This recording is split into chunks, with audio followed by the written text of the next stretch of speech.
Ah, je me dis, ok, si jamais là j'ai 200 euros, faut que je les envoie à telle personne qui m'avait prêté de l'argent. Là, du coup, on a les crédits que j'ai fait sur ma banque, du coup. Donc, un de quasiment 20 000, enfin, de base, il était à 20 000 et un de 10 000. Si j'ai fait ces prêts étudiants, c'est parce que déjà. La pauvre, elle se fait terminer sur les réseaux sociaux parce qu'elle a un crédit d'environ 40 000 euros et que madame fait des études de journalisme, c'est-à-dire qu'elle a de très faibles chances de trouver de l'emploi une fois qu'elle sera diplômée.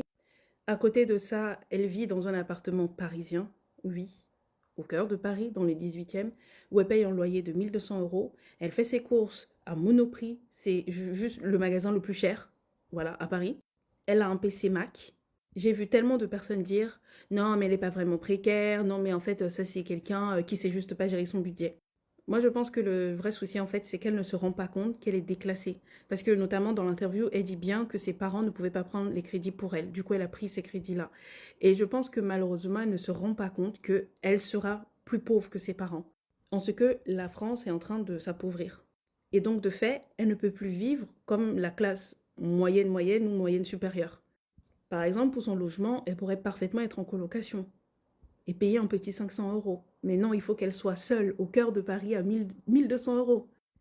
En soi, pour moi, les crédits, j'ai pas de problème avec. Je pense que ça peut être une bonne idée. Ce sont des crédits pour des cours qui mènent à des métiers où il y a du travail, quoi. Où tu peux aller à l'étranger, où voilà. Tu sais que de toute façon, tu retomberas sur tes pattes. Mais là, le problème, c'est que c'est un endettement pour du journalisme. En plus, elle dit dans la vidéo que elle est endettée aussi auprès des potes, etc. Mais ça va pas du tout, en fait. Ça va pas du tout. Ça veut dire que là, le temps qu'elle finisse en fait ses études, elle sera facilement à 50 000, 60 000 euros de dettes. Mais ma chérie, tu passeras ta vie à rembourser les dettes en fait. C'est pas possible.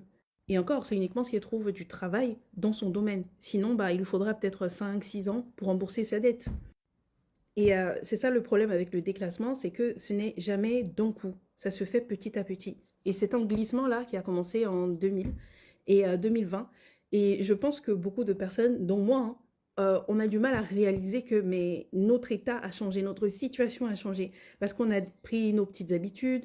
Elle, j'imagine que bah, elle a grandi avec des personnes bah, qui avaient plutôt les moyens, puisque elle-même a dit que ses potes peuvent lui prêter de l'argent.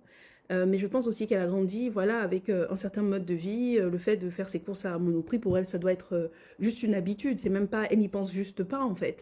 Pareil, le fait d'acheter un PC Mac, elle se dit juste, ouais, bah, faut acheter la qualité. Parce que bah, j'imagine que dans son milieu d'origine, c'est juste normal d'acheter de la qualité, enfin, d'acheter des choses plutôt chères.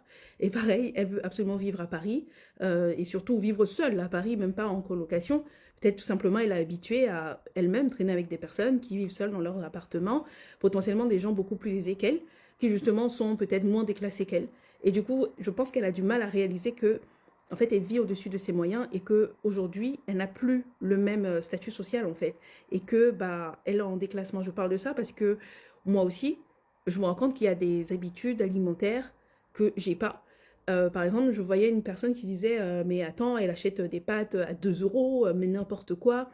Tout le monde sait qu'il faut prendre les pâtes Eco Plus, etc. Par exemple, j'ai quasiment jamais acheté des Eco Plus. Pour être transparente, jamais en fait. Et quand je dis jamais, bon, en tant qu'étudiante, je sais plus ce que je faisais. Je faisais quoi en tant qu'étudiante? Je mangeais pas trop les pâtes, hein. Bref, on va passer la période étudiante parce qu'en étant étudiant, j'étais vraiment, vraiment, vraiment précaire. Après, je suis entrée dans la vie active et je suis entrée dans la vie active en 2019. Et bon, là, j'avais un statut de cadre. Et donc, ça va, j'étais payée correctement, même si la charge de travail, c'était interminable, confère la précédente vidéo. Mais n'empêche que, du coup, j'ai développé des habitudes alimentaires, des petites choses dont j'ai même pas pris conscience, en fait. Certes, j'allais pas en vacances. Certes, parce que bon, évidemment, dans cette France, t'es évidemment, enfin, j'avais pas assez pour aller en vacances, voilà. Certes, je ne me prenais pas des congés, des petits trucs comme ça, mais j'avais pris l'habitude de manger correctement. Surtout que j'essayais de perdre du poids. D'ailleurs, c'est toujours d'actualité, mais ça, c'est aussi un autre sujet. Mais j'avais vraiment ce truc de non, il faut manger bien. Le poulet, il fallait absolument que ça soit label rouge. Il fallait absolument que ça soit label rouge fermier. Pareil, je mangeais pas n'importe quoi.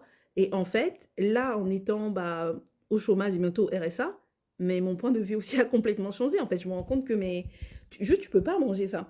Pareil, la whey que je mets automatiquement dans mon café le matin, j'ai du mal à arrêter de faire ça. Mais Voilà, ça veut dire qu'il faut que j'achète la whey 18 euros fois 2 par mois. Voilà, alors que clairement, j'ai pas les moyens. Enfin, et je pense qu'il y a ce temps d'ajuster, déjà de comprendre qu'on est en déclassement, et deuxièmement, accepter qu'on est en déclassement et ajuster ensuite son comportement de manière générale, ses habitudes de vie, de consommation à cette nouvelle situation. Franchement, ça prend du temps, c'est difficile, mais je pense que plutôt que de pointer du doigt cette personne et de littéralement la tailler en vrai parce qu'elle se fait descendre sur les réseaux sociaux, je pense qu'il faut juste lui faire comprendre qu'elle est déclassée. En vrai, bah comme moi en fait, elle est en déclassement. La différence c'est que j'en ai conscience, mais bon, c'est dur d'ajuster, hein, ça reste très très dur d'ajuster.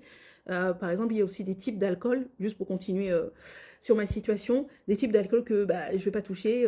Enfin, bref, je sais pas si vous connaissez des alcools voilà, qui sont, on va dire, un peu bien notés, bien quali, bons en bouche, etc.